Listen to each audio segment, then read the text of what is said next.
구독자 여러분 반갑습니다. 우리 동네 동전 마켓 지난번에는 화동 옥션 경매 가격 이폭등 한동전 탑5 희귀한 대한민국주와 1966년 10원 150만원이란 주제로 영상을 보내드렸는데요. 오늘은 화동양행 오순환의 화폐 이야기 새해 청룡 기념주화와 메달이란 주제로 영상을 보내드리겠습니다. 다시 새해가 밝았습니다. 2024년은 갑진년 즉 청룡의 해로 이 해는 변화와 성장 그리고 새로운 기회의 상징으로 여겨진다. 청룡은 사신의 하나로 알려진 용의 일종인데요. 모습은 일반 용과 다를 것이 하나도 없지만 이름 그대로 몸이 푸른색을 띠고 있습니다. 청룡은 한자 문화권의 상상의 동물로 파란색 또는 초록색을 띤 용을 의미하는데 즉 청색 또는 녹색용 사신 중 하나라서 그런지 다른 색의 용들에 비해 유명하고 푸른 창자를 써서 창룡이라 부르기도 합니다. 대표적으로 수원 화성의 동문인 창룡문의 이름을 여기서 따왔다고 하는데요. 전설에는 용이 돌을 깨우치면 비늘의 색이 파란색이나 초록색으로 변해 청룡이 된다고 하는데 사신들 중에서 가장 존엄하고 고귀한 존재이고 심해 용궁에 산다고 전해지며 하급 용들의 수장이라고 합니다. 그리고 풍수지리에서 동쪽에 흐르는 물을 놓으면 청룡의 힘을 끌어내 길조가 된다고 전해지는데 우리나라에서는 다른 사신들과 더불어 고구려와 고려의 고분 벽화에 그려져 있습니다. 또한 조선시대 궁궐의 동쪽 문 천장에도 그려졌으며 현재 경복궁 건춘문 천장에도 청룡이 있습니다. 전 세계 조폐국은 용의 해를 맞이하여 좀 더 일찍이 청룡 소식을 전해왔는데 지난해 5월부터 12월까지 용을 주제로 각양각색의 기념주화를 내놓은 것입니다. 기념주화도 고품위를 지향하는 추세라서 옥이나 진주 자개 등을 삽입해 금도금을 하는가 하면 순수한 금 스위스용의 골드바 99.9%의 사각 메달을 비롯한 입체형 은화와 지폐형 은화도 등장했습니다. 지난 9월에는 프랑스 조폐국이 7.78g 금화와 하이릴 리프 은화를 스위스에서 내놓은 5g 골드바와 실버바 마카오의 색채 금화 그리고 부탄의 색채 금은화가 쏟아져 출시된 바 있고 그 외 영국을 비롯한 호주, 폴란드, 캐나다 왕립 조폐국 등 수많은 나라가 다양한 용의에 기념주화를 풍산화동양행의 화동뉴스를 통해 선보인 바 있습니다. 뿐만 아니라 12월에는 중국 금폐공사에서 대형 사각 금은화, 부채꼴 금은화, 꽃모양 금은화, 색채 금은화 1kg의 은화를 내놓았고 그 외 다른 나라에서는 아이디어가 재미있는 거울씬 은화 주사위 모양 은화를 선보이며 자국의 주화 제조 기술을 뽐내며 세계 수집가와 애호가들에게 어필하고 있는데 새해를 맞이하여 싱가포르 조폐국의 대형 금은화, 팔각형 금은화, 7.776g 금은화, 1g 사각 금은화, 꽃모양 색채 은화, 동화를 선보입니다.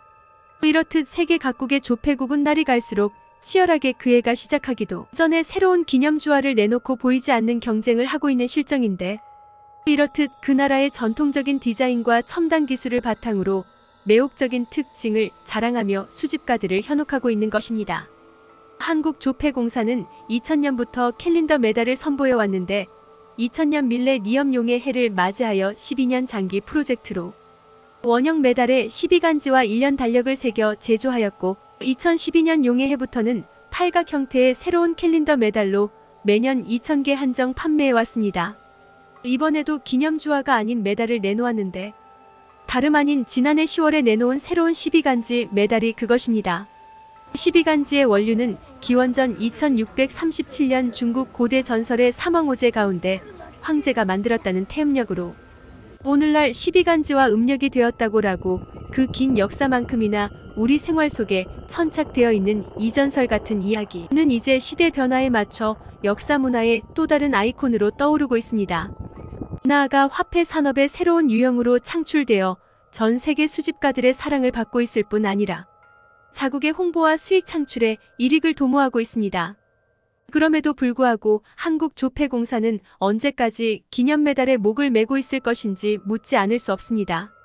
이른바 국제화 시대의 세계경제대국 10위권이라는 대한민국이 이미 화폐 산업의 중요한 트렌드가 된 12간지 기념주화를 언제까지 외면할 것이냐 하는 것인데 대한민국에서 12간지 기념메달이 태어난 지 24년이나 지난 지금 이제는 조폐공사와 발권당국은 이 물음에 응답해야 할 것입니다.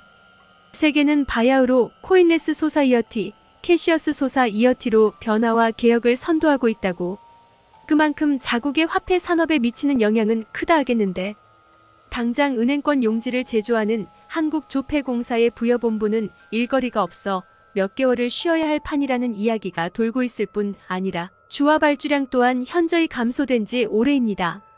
이러한 현상은 전 세계 조폐국도 같은 현상이기 때문에 선진 조폐국도 제조기술과 예술의 결정체인 기념주화를 세계 시장에 선보이며 화폐 산업의 활로를 모색하고 있는 것입니다. 이제는 동양의 아이콘이라 할 수 있는 12간지 기념주화를 금과 은 같은 고품위 소재에 자국의 독특한 디자인을 바탕으로 세계 시장에 내놓고 치열한 경쟁을 하고 있습니다. 매년 1월에 베를린에서 열리는 세계 머니페어를 시작으로 세계 각국에서 열리는 머니페어도 전 세계 조폐국과 딜러들의 만남의 장이 되어 화폐 시장의 미래를 논하며 새로운 활로를 모색하는 화폐 산업의 중요한 타겟이 되고 있는데, 그 시장에서 메달은 아주 작은 아이템으로 한쪽 구석에 웅크리고 있을 뿐 명함을 내놓지 못합니다. 기념 메달과 기념주화의 차이는 세계 시장에서 엄청난 차이가 있다는 것은 수집가와 애호가들 사이에 이미 익히 알고 있는 실정인데, 이런 개념은 비단 국내 화폐 시장뿐만 아니라 전 세계 화폐 시장에서도 동일합니다. 해가 바뀌면 전해오는 로마나 미넨에 있는 친구들의 이메일에 너희는 왜 12간지 기념주화가 안 나오냐? 언제 발행하냐는 질문을 받을 때마다 답변하기가 궁색한데 한마디로 자존심 상하는 일이기도 합니다. 신학자는 아무리 과학이 발전해도 인간은 99%밖에 이룰 수가 없다. 마지막 1%는 신과의 만남이다라 하고, 미학자는 마지막 1%는 예술의 영역이다. 예술이 얹혀졌을 때 비로소 100%의 완성도를 이룰 수 있다라고 한다 말했습니다. 그렇다면 과학과 예술의 만남으로 이루어진 화폐의 세계, 즉 화폐에서 예술의 경지로 창출되는 기념은행권과 기념주화, 특히 12간지 기념주화를 더 이상 방치할 일은 아니라고 봅니다. 갑진년은 강력한 용기와 힘을 상징하는 청룡과 해의 조합이라 하고 뿐만 아니라 새로운 시작과 풍요로움입니다. 이러한 특징은 타고난 리더십과 창의력을 가진 사람들에게 특히 유리하게 작용한다고 하는데, 새해에는 새로운 아이디어를 시도하고 도전하며 어려운 시기에도 견디고 성공할 수 있는 힘을 갖추는 독자 여러분이 되기를 염원합니다. 청룡 메달 하나쯤 만져보고 들여다보며 모두가 행복하고 좋은 일만 가득한 새해가 되시길 바라며 새해에도 건강하시기 바랍니다. 동전 수집 비상사태 화폐 수집 가치 상승이란 영상과 수집한 동전을 판매하는 사이트는 마지막 화면에 올려놓았으니 참조하시고, 유튜버 상단의 채널 보기를 클릭하시면 재생 목록이 나옵니다. 거기서 동전에 관련된 재생 목록에 들어가시면 동전 수집과 지폐 수집 등에 관련된 다양한 동전 채널을 시청하실 수 있습니다.